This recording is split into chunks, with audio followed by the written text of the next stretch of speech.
Good morning. Happy 4th of July. Oh, it's the 5th of July. I'm going to say that again. Good morning and happy 4th of July. I'm doing it the whole weekend. There's some clergy that get kind of funny about patriotism in the church. Makes them nervous.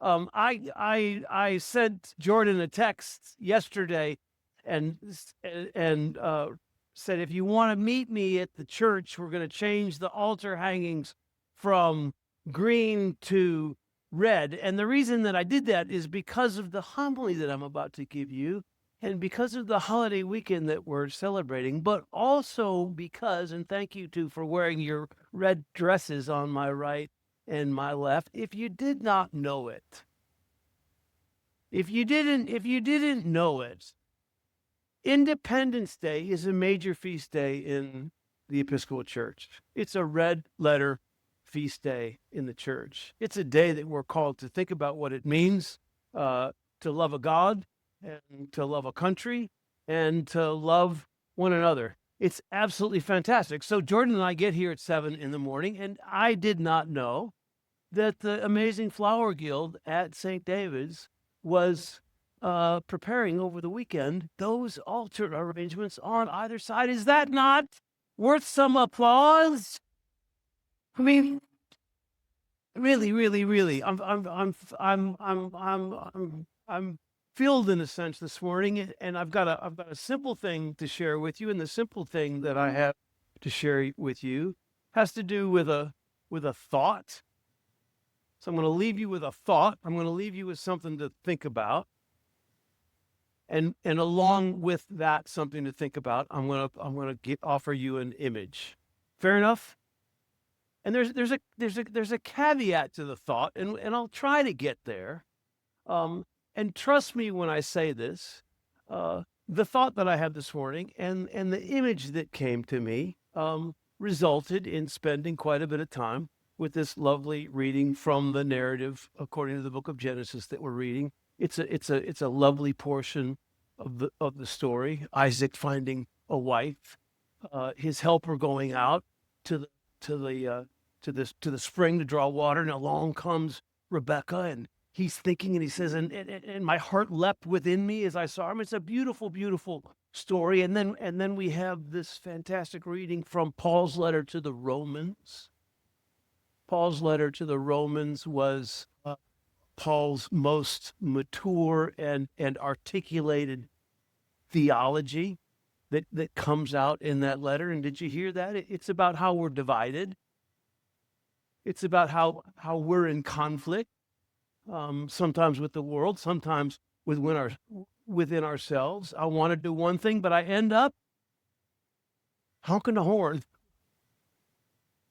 I want to be patient, and I end up losing my patience. I try, but I don't always succeed. And then this fantastic reading, and I'm not gonna try to tie the thought and the image exactly to the readings, but this reading from the middle of the gospel according to Matthew, when Jesus comes and people are confused about what he says, and part of the reason they're confused is because his message is different from John's. And there's that wonderful summary in the reading which says, John came to help you to lament and mourn, and you wouldn't do that. I came eating and drinking and celebrating, wanted to teach you to dance, and you didn't want to dance. How is it that I'm supposed to help you if you will do neither of these things? So here's the thought that has to do with the 4th of July. It has to do with my life, and has to do with my father. It's a great story. You ready for it? So, 4th of July was big in my family. It was a red letter feast day for the Quigley family. And it was a red letter feast day whether we were in Chicago or we were in Michigan, which were our two poles. We had a wonderful cottage in Michigan. As you know, I'm the youngest of 6 kids. My mom named our cottage Bedlam. And the reason she named the cottage Bedlam was because she said having 6 kids in one house is like, overseeing an insane asylum. One flew over the cuckoo's nest. She used to quote from that all the time. The cottages where we lived, we actually had signs over our cottages. My brother carved a sign that said Bedlam in big black letters, and that was over the entry door to our cottage. It was bright red with white gingerbread molding, and it was like postcard quality, this cottage. And it was right at the entrance to all of these cottages in this little development that was between Lake Macatawa and Lake Michigan. So it's 4th of July. We're on the front porch at Bedlam. There's a swing, there's rocking chairs on either side, and my father is sitting right where Jordan is. I mean, picture there's Bedlam right there. My father is sitting right where Jordan is, and he's got in his lap a gross of black cat firecrackers. Do you know what that means? A gross is 144. A black cat firecracker is a really loud little firecracker. They were the best. If you want a firecracker, you get a black cat. And so my dad, the former POW in Germany, a man who liberated a concentration camp, a man who had lived through all of that, sat on that porch that 4th of July with that gross of black cats in his lap. We all watched him. He would light them one by one from his cigarette and just toss them in the front. Bang, bang, bang. And I don't know if you've ever been around black cat firecrackers, but imagine this with me. Firecrackers, when you explode them, and especially when you explode that many, they leave two principal things. One is a cloud of very smelly smoke, and the other is little tiny bits of paper that have been exploded. So we're all sitting on the porch watching my dad do that. And then kind of like in a scene right out of the movies, coming from this blue mist, we see this very young person who looks very much in charge. This is an unincorporated place, so we don't have police. We have sheriffs and deputy sheriffs who are patrolling. And here comes this deputy sheriff. He looks like he's like 19 years old. He's got, everything's real little tight. He's got that big brimmed hat, and he comes up and he looks at my father and he says, "Sir, have you been lighting firecrackers?" And we're all like, a bunch of kids are on the porch, right? We're all like, "Ooh, Dad's busted. Let's see what's happening now." We're all looking. It's an exciting moment. And my dad's sitting right where Jordan does. Do you remember what my Jordan said? Do you remember what my dad said, Jordan?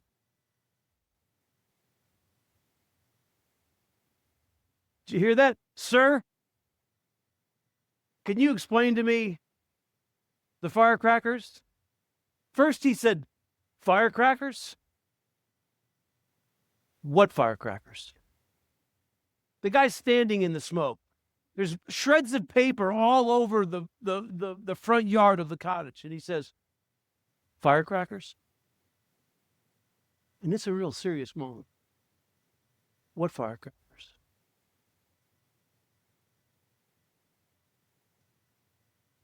"Happy 4th of July, sir." Walked away.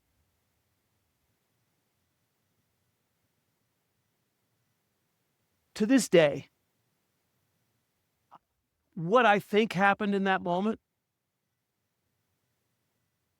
is that young deputy sheriff looked at my dad and somehow intuited the fact that he had earned the right to sit on the porch of his cottage on the 4th of July and celebrate the country that he fought for and might have died for. My hunch is that deputy sheriff realized that my father had earned the right to light every one of those firecrackers and throw it off the porch and let it blow up in the front yard.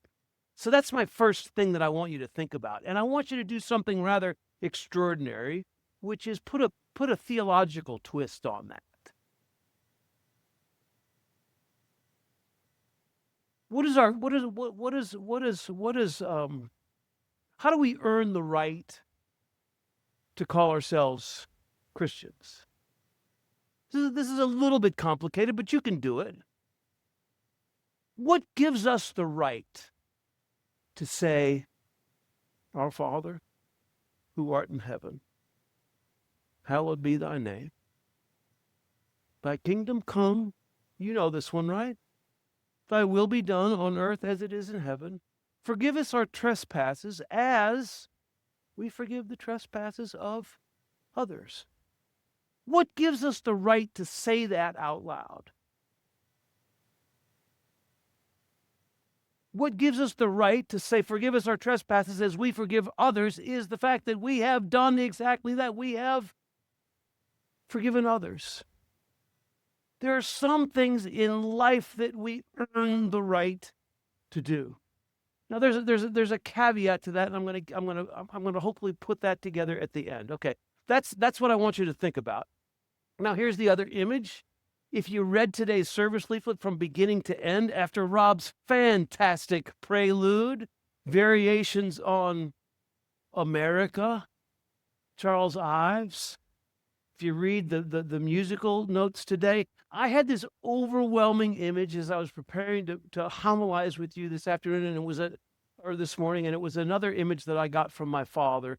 And my father, who was all those things that I mentioned, was also a very quiet man most of the time, and he was a very classy man. He was a big man, and he was very graceful, and he was a really good dancer. And I will never forget that my dad one day decided he was gonna teach me how to do a basic dance, and I was having trouble following the steps, and so he took both of my hands. You don't want to do this. I didn't think you did. And then he put my right foot on top of his left foot and my left foot on top of his right foot. And then he started to move.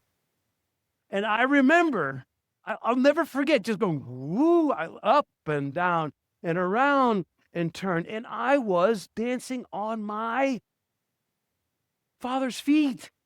He was teaching me how to dance. And I'll never, ever, ever, ever forget it. And when he earned the right to light those firecrackers, he was also teaching me how to dance. All right, there's a caveat coming, and there's a third. This is the last part. So thank you for hanging in there on this 4th of July. Michelle and I recently went to Monticello. I had never been.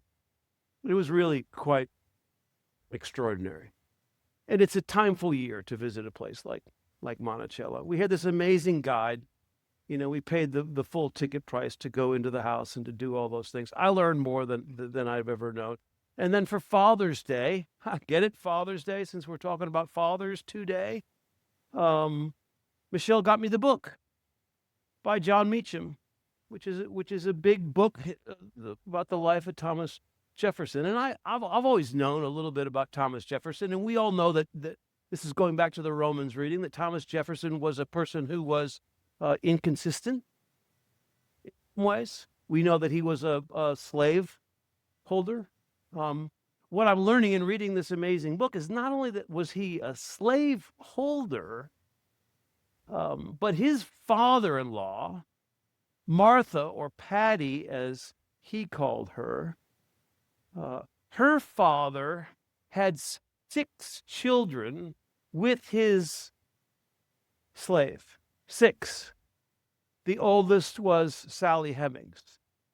Thomas Jefferson, with Martha, also has 6 children, and with his father-in-law's oldest daughter from his slave, Sally Hemings, he has 6 other children. That's 12 altogether. 6 of them were mixed race, 6 of them were white.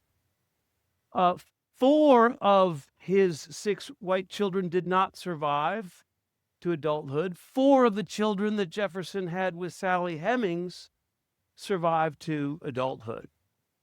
I've been wondering, wouldn't it be, there's a lot of chatter late about what the real history of the United States of America is. I've been wondering lately, it would be quite interesting if you went to the Jefferson Memorial and instead of just seeing that bronze statue of Thomas Jefferson, if he had his hands reaching out like this, and on one side of him were the 6 children that he had with Martha or Patty, and on the other hand, he was holding the hands of Sally Hemings and his 6 children. Wouldn't that be interesting?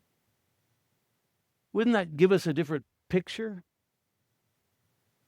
of who we are as people who are complicated but striving to do our best and to dance? So I'm gonna kind of wrap it up there and close it by saying that the caveat to all of this is that first thought, as I said, what gives us the right? How do we earn the right to call ourselves Christian? Which isn't to say this is a pass or fail thing. We don't earn grace. Grace is free. It's open to all. God knows that we're complicated. And we're forgiven for that. And thanks be to God. But we also have to meet grace halfway. We got to earn the right to say some of the things that we say as Christians. And we also need to learn how to dance that beautiful dance that being a child of God means. And so I want you to think about how you're earning the right to call yourself a Christian, and also think about you're on Jesus' toes and he's lifting you up, and your walk right now is this beautiful serenade where God is literally teaching you to dance. That's good, right? It works. I think it works in terms of who we are as a country, who we are as a people, what we're aspiring to be, and I think it works theologically too, and biblically. And I'm pretty good at both of those things.